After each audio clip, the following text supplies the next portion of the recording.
Mais on a babi nous prenons Royal TV bene konton mi kudo azante ton mi londo do propos mi ton le na nyon zangbe bi pata nous yo mi ton de yan ziza ko ko mi no hewa nous komiton azante ton mi o so se wa ko na mi o ndo acheji bo ndo aziza te we mi ka na hewa na mi menjele be nous vivi le we mi na serote si azanji lo mi o le podo aziza nous kundeji bene ton da ho do popo ou de nous alors dit de te si azanji mi bona aziza ne ni do de riyami ba che mi kwa bo oh même de mi lo jijo ho to jijo mauta eyon mi do mi le riyami mi konle oh ilo mi do Raphaël Chei oui do poson au randito beneto ton leme mi no dira mo pa gora mau que me la pour le gospel donc mi no ba eto bene gaji Raphaël Chei na mi o le po de no yo aziza ho azante tonton chi Raphaël Chei me se yin ko ene Rante ouais so ganze bo na do dozima a medeji halodia mi han mi ton le do poge bo motembo bo flin no kuma mi ton gbeto de mi kon le na me vla boko se hande ko bo do ise no fon bo hode gbagbo no si te do de twego ponyo do we ko le blana zovi alogo na wa ina nyo do mo Raphaël Chei ise no fon bo hode gbagbo no blagbajado de do bo yan do we ko le blana zovi alogo na wa yo de pinpon mi de gan yo me we ko le blando na zovi alogo na wa do dandan bo me mi gbona mi ya joba sa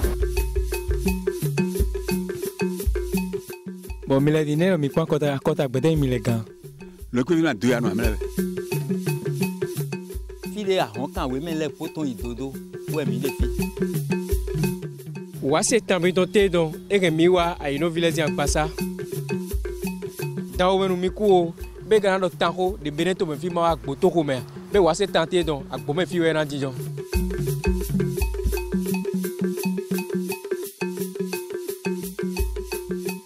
agomando mo ihome be mina wa lada to me bona goma kan po sina dada po de gbe jigla alada ko mi ka fo mi to se ta mi to ko nu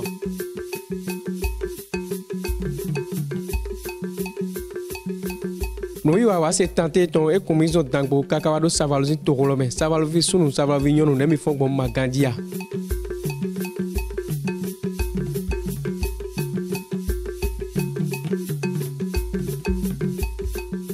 boy kon torome agbangba ou nous va se tenter ton et plan mi wa dijo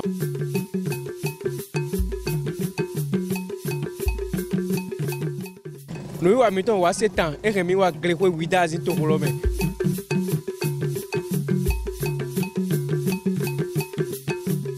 mi don do propos mi ton le mi ude de mi ponson fi nkan kofi de pepe de mi na de ajogba sa enesi ye kan mi na bombo na don do prêt à porter la riche de blo nous sona méthode a hodopo dia ino vile sin agbasa hobo ndon bo nous blo avoir good luck de to o gbeloji din bo ado iro mo me de me ka vi vest mi ton ene ya de pepe de o inu si so bo na do so na we prêt à porter la riche et de kati carrefour gbangba de ino vile sin agbasa hobo ndon Maître Chei Raphaël. Do ene imagine lo de ya popo le ni lo pe. Ne we Chei ga mon nukun dagbe ma o don mo bodo be association so. Oso o George mina do ndo. George de mina do ndo lo wa indo do mo lo e me nu dimbo nwi awe ton bodo na ba ibo ndo ya so ton bo ipolon.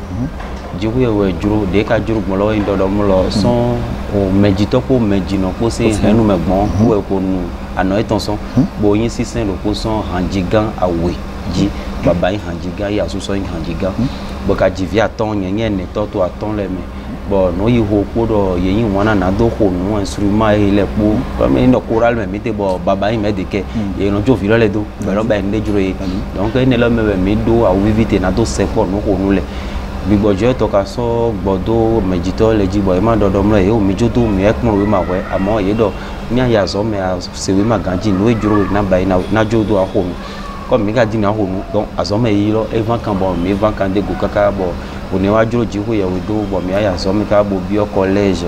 we orchestre de no former le mi chef d'orchestre na to dans to pa kaka bo so bio université me bo bai campus kaka je mo ma o mi dodo mlo ne ba mi te to choral bo de mi to iba ko to azo me nu jonu e boka so inu bo no na jijo wo me kaka won mon ko ton we je wa juru bo wa ze nyona e ton wa bo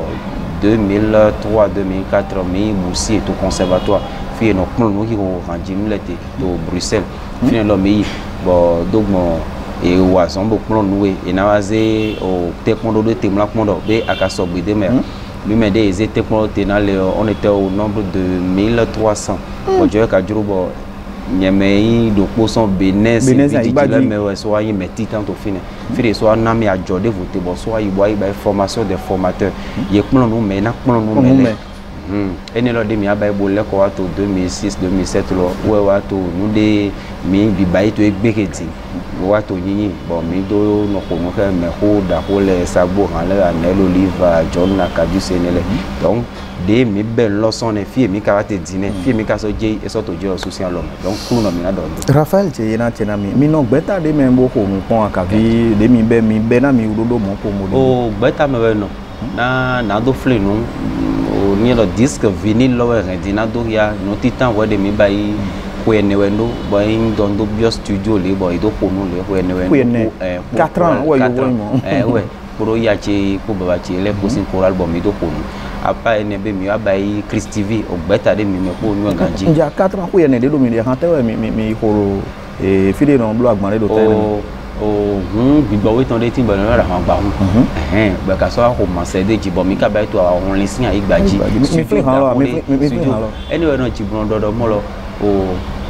o gbọ́mọ pé ìpín àgbà ń jẹ́ ẹ̀ka tó gbédé tó àzé gbọ́mọ pé ìpín àwọn àgbà ń jẹ́ tó gbédó kò máa rí sí àgùn ètò bá mi sọ̀rọ̀ wá dé èmi wá èbò àjàpẹ́ tó gbé ko ene we ndo be do de han neton nye we de nye so awon di nye so wa vo han lo vo ji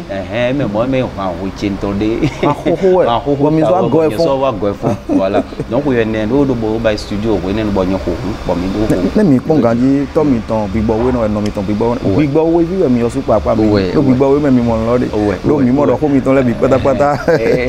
eno pon don we so o gbeta de bo de me mi am yo on wa by symbiose on wa by Christivie de mele po onu woni nka tron conservatoire fi ekpon no metero musicien Lioji Bokasole ko wa be son woni no baba mi to da ho sagbo en sin groupe wo mba ina 7 ans bonyi nko to ne bo so hanji to pepo donc on do baba mi to da ho Nelo Suga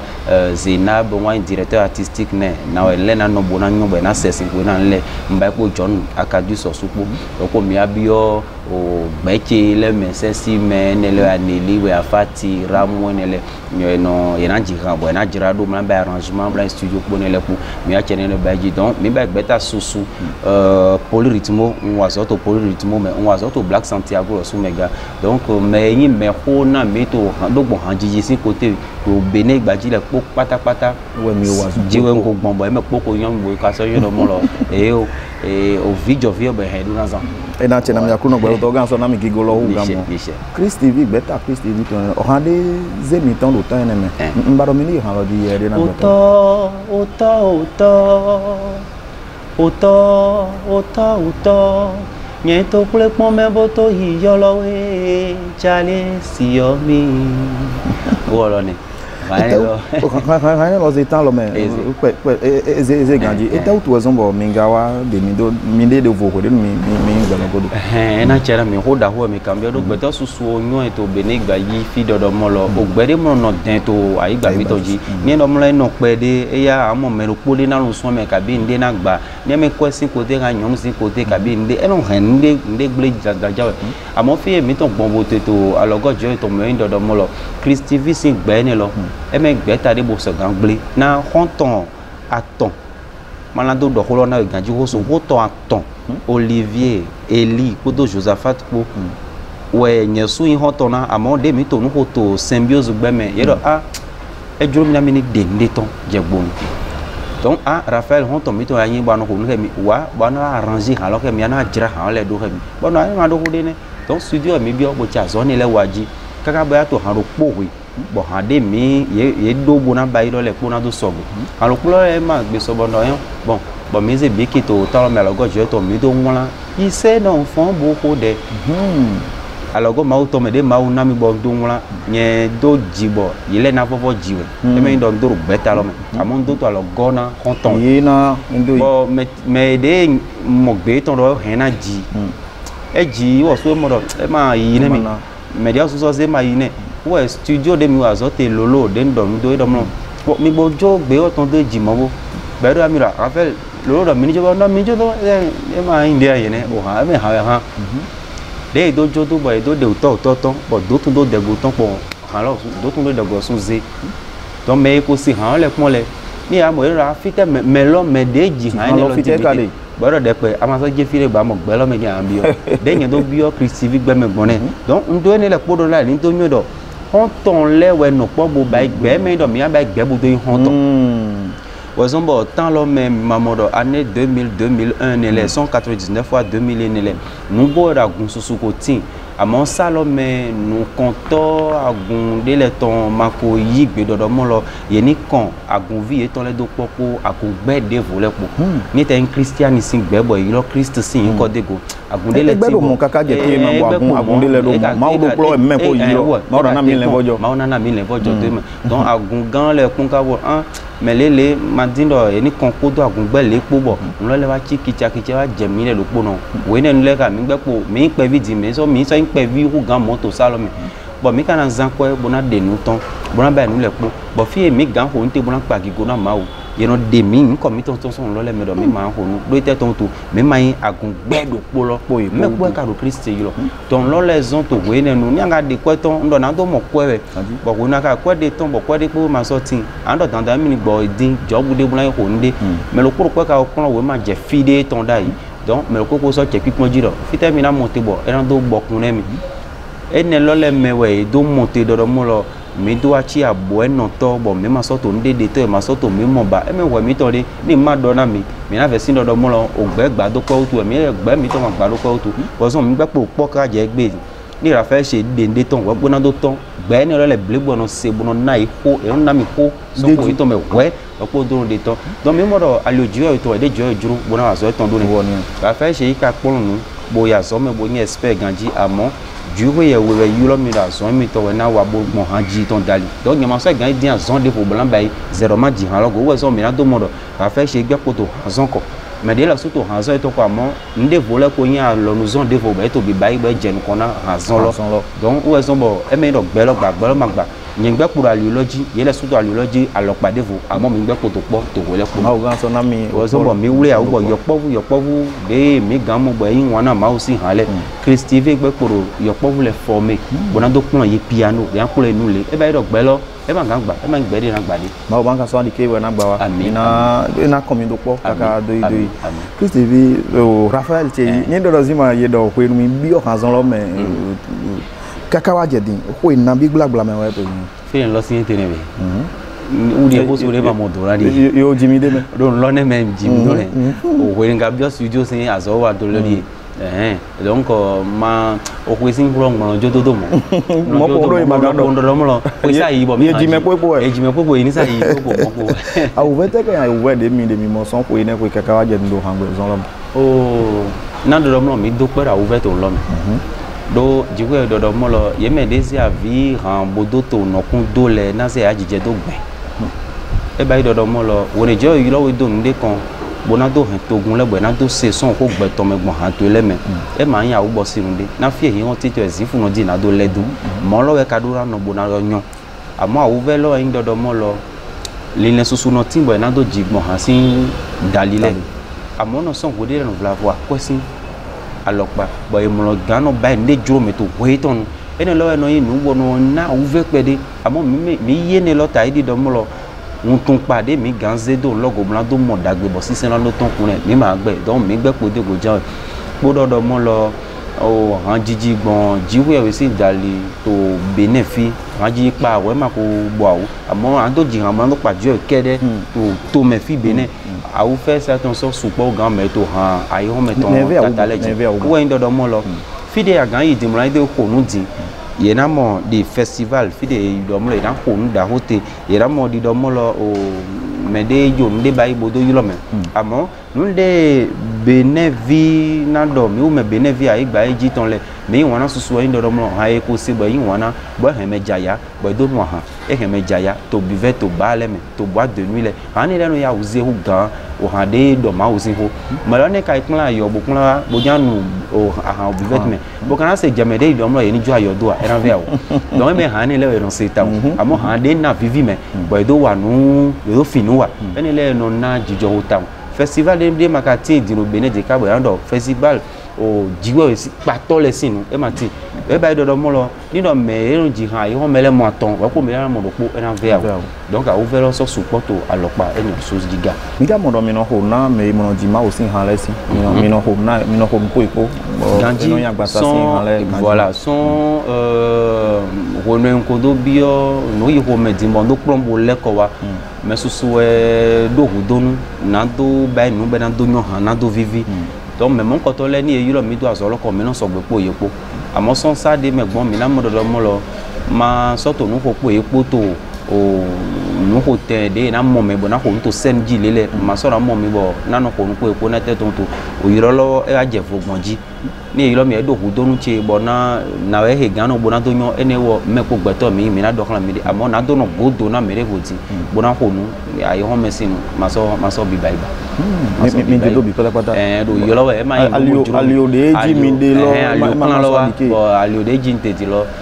ndo na zinye de ple pojo na jiwe o bra do pa ga wi wa de ga timbo ye ran na wa ka vi afodi de timbo ye ran na de bo me no ji pipa ma wo ran lo le ye ran na gbo fin bona mo tembo bo le ganji be do me de na do mo lo ma o si ha ma wa dagbere mi de mati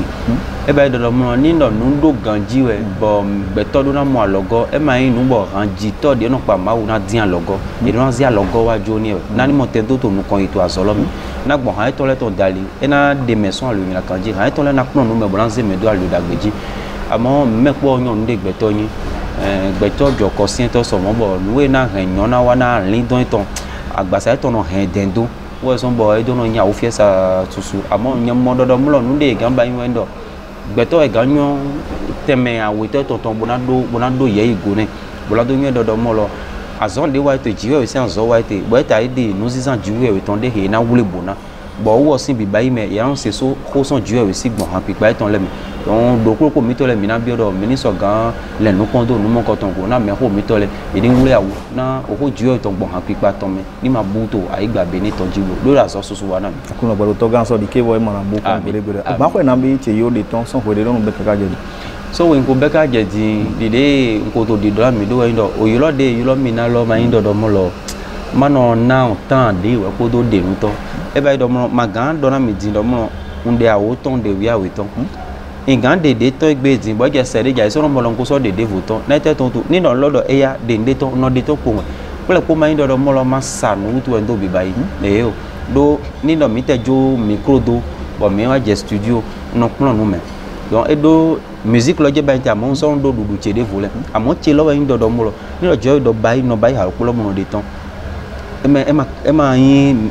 alok che we wo jiwe lo e to ene le poto donc son wenwen ko le ko a son conservatoire fi no plan no musique mete bo le ko wa ti aden ko ba ti o gan ko bo de ton no bai po choral che po no bai po mele po le e to fine o gan ko bo do di de ton donc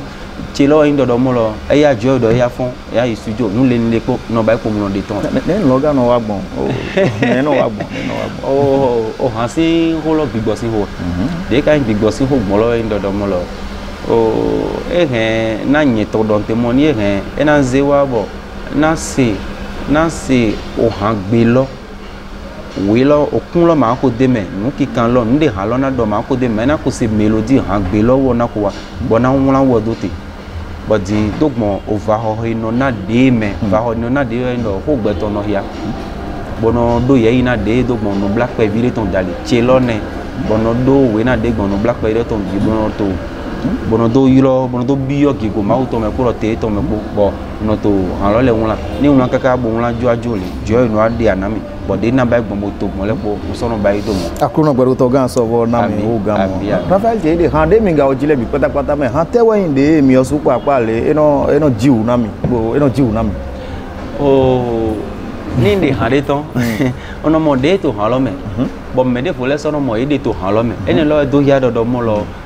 jiwe we zo azo nu gbogbo ka to azo e to ko me yen lo so e be do mo lo ni lo jiwe e do e ya bo e de lo ton gbo yen me yen lo so gbon no mo de me don hade de ton lo le po gbon de jiwe de ton gbon yen ji lo le bo na do le po yen lo so gbon no vivina amo de pa cha mi ta lo we yin de ton gbon godo ti de do pe lo o han le lo mai hade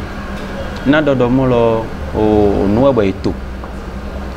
e ya po mo mi fonson ko gbe bo je bo mi pe o maison le o pe de pe in poto aso ati no GMS production lo bo mi de we ro ndeji bo mi do mi na ba nu le Rafael ka do nu le ho da mo bo no e bo ndo le bo mi bio studio donc nous de mater du che du gan yi wa ton sin nu we yin lo e me nu de un wole bona bo je to kla bo na e o me mo nu le wa mo ko gbagba mi ba ipo o han ne lo kan han de dimbo mo aja yo mele poto ye to ki go ni ko jiwe ton lagbo han lo ji bo igbon réseaux sociaux de pe to sisi ere nu bu no pacha yen lo sugbon bo mo lo e o jiwe to no ton kon no ko bo to pe yi to mi ton le mi hamina yi han lo ye de na o gbeto le han lo me wa da gbe no me ye no do pe na me o pe no iwa ton to gbezan to me ikolo o pe yiyi podo ki ko che podo ale to me o pe yero no iwa ton to gbezan to me ikolo o pe Foi flen lo e don de lo flen ne de yi no kon ye de mi e u wa jewe ma u e ku hon che bo bio ho me no e ya po fo ko bi we za ton e gbezan che di obo pe che gbe je dagbe viche le vo du bo go àfikún bí ọpẹ́ ọgbẹ́ o nuwe yìnkẹ́ tọ́tún lẹ́bi sẹ́jà yìí ẹ̀yà pọ̀ sọ́dọ̀ ẹlẹ́ wúnú mi bí sẹ́sẹ́sẹ́ èèyàn pọ́n káká bọ́ẹ̀nà lẹ̀ pàchá mi mẹ́wẹ́ ká dọ́dà gbẹ́kúndọ̀ jésù mẹ́wọ́sùn pọ́n kẹ̀kẹ́ pọ́n mọ́tò pọ́n azọ́ tó ìmẹ̀ sẹ́dọ̀ bọ̀jì ìjọ gbélégbélé dáyìí tán lẹ́pọ̀ ẹ̀dìyọ mẹ́ẹ̀ wà mọ́nú mẹ́wẹ́ yàgì gbájà. E na tiena mi ba o akrono gbaro to yin don ga so klonu go wa zon de wa de egbe so e hu gan e te wa ni le mi don do gban siza me bo mi do bo kan bo bo gbigbo me na bo mi na blo na siza to me ni mo tembo inu kan ro be ne to me o nwe na ba ile su nwe jo na ba egbon yeji le bo su ka omi mo se de ha chemele su o en dodo mo lo do gbon han jiji sin alopa we nu bo bo mi do dokun susu to a igba be ne tonji maintenant mon do wezon son o rande une assurance bonne de temps lo de un wazo do han lo jike kaka to fifo no to on waze ati hu mi to ni le deme bodo na vo gbonde dodo ya nu de mi tin do ta di nyona to han jiji sin alo pe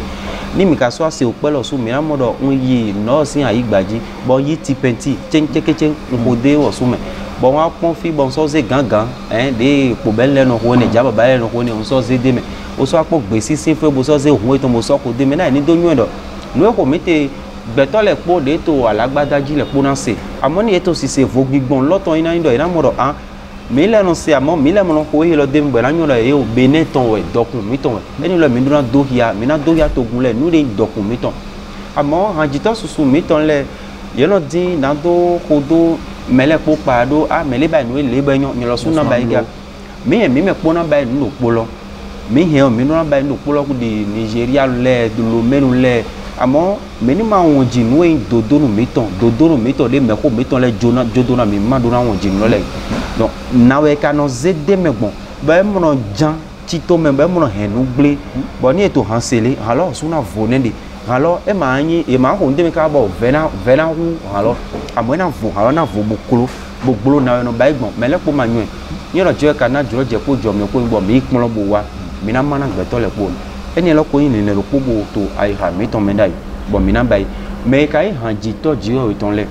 unjo do mlo to alogo ji o ton me ni mi do mlo ni e janna nu de ma uye no na nu enyon son be mede me nu e bai bo enyon we no ze jona ma o me ma gan do mi jama o si han ji gbe bo mi le lo po no we han ji to mi le lo po no we arranger mile lo kpono ena so do clip lo le na chidi e mai mo ne me lo kuro ko jio we zia ziza jo nyi do mo lo ina ka nu ji bona ko nu di nyi lo kpono maga fi bona do mele le jan ko nu bona yine ene otu eje ko sutin bona do do ko bona do do nu bona gbe to le do te bo na to nu kun do me na wa lo nu ni na me lo kporo ko ton amo ina di camera de no ya gona bona se bona do mawo ha yina bona do me de o ton fe ko din e lo jon kaka ko mo 30 000 40 000 ko ba nche ho ba jeso igigo e jo mo le igigo ni le nous dénions nous n'a jamais zombo mais moi rend David ton hôtel ton ban nous quand ton a fait ton titan quoi oui ton quoi mais ils rendu on les beaucoup n'a Dieu mais ton quoi nous un peu on sert l'Éternel Dieu avec intelligence et sagesse et on dit nous do quoi ma ouais bon nous nyon ouais nous na holo nyon ouais donc na bio ko mi to do mais ni mai he gogo ne do wa so jiwe ton ni no nous de na do ni dun lo bo nyon na mi la so ni mo do nous mi bae Dieu mi bae na jiwe ye we eni la no zo me susu magano ko mi ton to o no ne to de voleme do e mo no wen no jonu e mo no yiro no jonu si nko e kare ha gbe dagbe le do na bi oro ko mi to mi ni jalina mi pon do alopa ni osuko no susu timbo mi he mi na bai do alogo jo to me ni jo mi fon jan we mi na he mi le po wa free me na do e na chena mi gba ogba wa kuno gba do to gan so na mi sise bo mi na zingbon o senele jina ale dagbe ni montembo yin do propo mi ton le ton Raphaël Cheye gaza zizakere de beden to me fi bon de bo magona he na he yo ho ba me dona era he ga bo ra zo po na jo do na vi ni lo me ro kuru ko nyon ten de tom woni nyen do do mo nyen jamba yi agban we ka bi jamba yi concert de no do na da hu bon jamba yi na yilo hosu na wa hosu nu lewe jamba yi e me do mo we no ko to nle popo na yilo hosu ro wa bo ahu na mi wa bo ado ndero nu kona bo ajira lo e yo hosu ro so do ran tin to ten lo me woni hosu ro tin to ten lo me e na ze nu nyon e ton gona ma yilo me de vodo nu kon bon lona mo te do nyon wono so bon nu susu de no gbe do me ate ganye hanji to gbon de pepe je hosu le fine de akoto azo e wa die ma we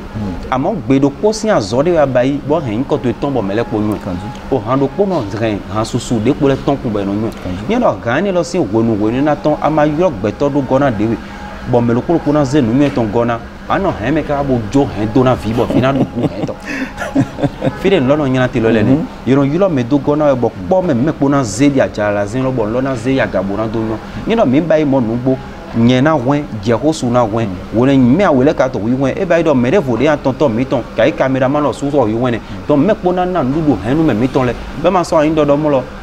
o wa ponte na e ponte na mele ma ponte na mene me de polo ni do mo la de me po kaka wonu ana ajuro na do zan me ma so na mo me su zan ba ni mi ka bai do mo bon mais au lieu de na ndo nyero kuna na vo bo nyevo jevo me so vo me vo so vo beto na mo na che no mi to yilo no ji ya che jijuroji we che jijuroji e ma so yin no fikire mi na bai te ba me po ne ka nyora ne yo yilo mi to lome yo yilo mi to Côte d'Ivoire yo yilo mi to yovo to me wona no me ma mo ko na su bo mi na do bo na vi amo alo ma kondo po na do wa no po lo bo me le po na créateur je bai di mo bai azali di me ando yen suna bai e o chedi e me de ton di e mo so bo no yin ko nye ma to ine de me ti lo ndo do mo me po no po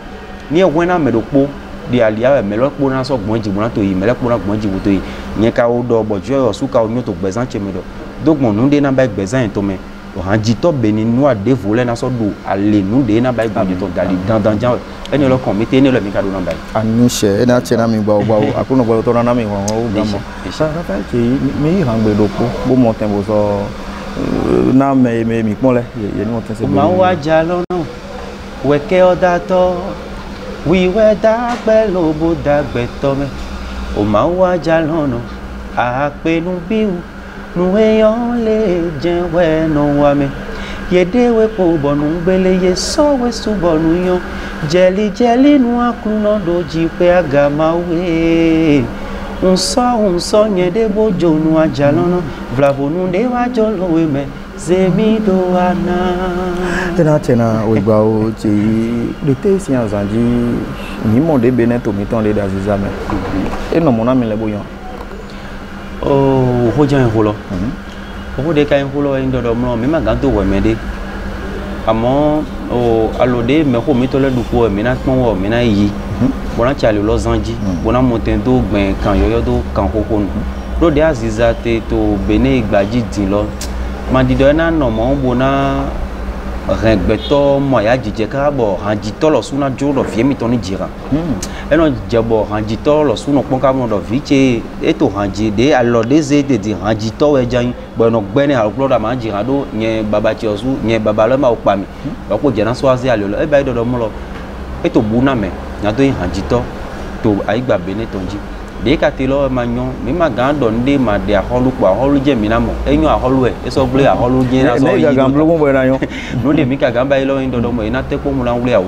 bo me yin nu no bo gano nu kon lo ye ni zedo nu kon bo ni no nu kon mo na do na nyu e nu ton me de frente le ye me je ke nu bo so mi magando mo le ma je ke ye je ke lo tanda jawe mo mi na ka so avivi na ye jawe do yo pogu de baba e ton to nu da bon lo ma ka bibi be mo du avi lo je na vi donc mi ma pon do mo lo ye to kla mi ton je bu na be ni ndudu do ma pe to ko ko mi na gbe po di do jawe nu e mi na do do ye to aso ye ton wa bu kan so bi e ni to aso lo awu gan mo na anjiji to gbon lo pa ko be ni ton dali ni ton to adole gona to le poni pon mais le poni mo mi bonyo festival niti salle de spectacle niti ni no salle de spectacle ti hall des arts ga flema oh hall des arts ya do be ma do hall de la musique ne e ma yewe di donc ale bidon infine hall de la musique de niti salle de congrès ga so do ama modia ni no mlo ke salle mi ton ti bo ndo a hall we ko su jelo su pon bo a hall we bo ndo vlavo manyo melia culturel sin lo gandi amo e ma yemi amo eze melia culturel go bo madu awe ba ese sam yo be gba nu kle wunde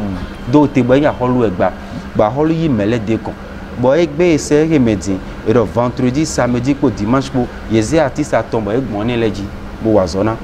nlo holo ne mi me po ton artiste lo na mo pede a holo so mo pede do agba eton ye ka ba mo na ko ya ton e ma gba ne kede ni e ran so gbado ogbon e ran gbado loko sa na gbado platform le file bi po de terrain le gba pe de terrain le po gbagbon ni ka ba do mo artiste na vosin do ni amofi an honute egbe lu apo do apo na no wa ogbetale na note gbetale no zon zemi janko to ogbeta no gba ko me hangan e to as o zemi jan square su kaka e ma ka fi na mo nu hote e no gbodo mi gbojo repetition do ni lo e wa yiro mi bo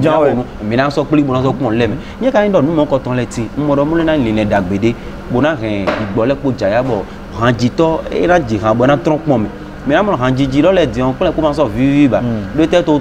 o ya o iteme ya iteme to le pon iteme donc ni lo eni le po wa pede bo ko vetron ya me ndi do mo le po na nyon no ne mi bio o kan mi to do ye ni mi nyon do to le me na ye ni so fo si to le me bo si se kaka ni nyon ni vlavo ene si alo maka opla salle de spectacle ti ja baba le de ti mais sous le de ti ye ni yi film on koton le bo ye ni no bayi ministère ni no organiser concert au finele bo mi no yi bo no sukwe mi no yi bo no jiran to finele e na zombo et artiste si gbezan ena konte pere ena chena mi bawo Raphaël Chei mi de vivon wana no wa mi ton do nando tana no wa mi ton na do na mi no bi bawo we me mi no mo do aziza susu eno ton kun lo agun se wo lo don me amo to nu kan yi me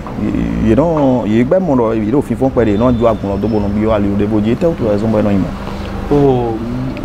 manga do holo ten to me amo nye mo do mo lo manyo jiho ye wezombo vigbeto to fufu pero nyo matin bo nyo ko do vigbeto to wezombo ali obubu epanu kon bo me ka do nyo bo nyo nu de sente bo nyo kru no de sente mandi de na tron file brason dankpe blanto di dankpe mi nda do mo lo melo in gbigbo we nu bo nyo nu ko ba mo do mo lo yi se mi ton sin ayin to agun si sengun de voton yi lo Christ si yin ji bo yi jijo hotine amoni do yi do kwe utu e ba do makoto ma o sen kwesen we tene be magansen ye we awedo po dide we mama tu ton ta ton chopo do amido e do e juro we anasen mamoni e juro anasen sen Jesu ni na ka Jesu to an Jesu kere do poto na avun do po mo cho we awe we do po gejo no cho no ni ranji to we ndo no yi ho lo jan yan ho bo no yi ho lo we zon bado ya gunde ji do fili ate le mo ko na ikwe bo don lo e kan na ikwe pedi bado ijan ya o nyo do mo emi ma he to me no sen okwe le don dale ma Christ din kwe di we mete bon ni awa din kwe po bo ka me po na to gbezan to ma din Christ nbi o da ni so kan din Christ ga amo ni do mo lo na do tun agunde ji we agunde me ndi do me lo popo nyon we to bi bayi ise me lo koko ton ni bo kunle ga era chena mi gbagba Raphaël Chei mi u de yin no ho to ka bi kan sino da ho le mo do ogbe yon ton ya okuna mi gbe ne no kuna mi le o gbe na kulo mo o aladagbe lo kulu pe de yon le no ya okun kha mi do me din no we an do gbe kura nous ayons beton là y on dide o sunu no pon sun gbe ton awi toru be no do ni ba be no nyon pon be no ji hon ton hedo mo lo so jan we nyon no e pon be mo do melo nyon no e ton wa bu ton no e ton kon e na yin wana dan e na yin wana jan we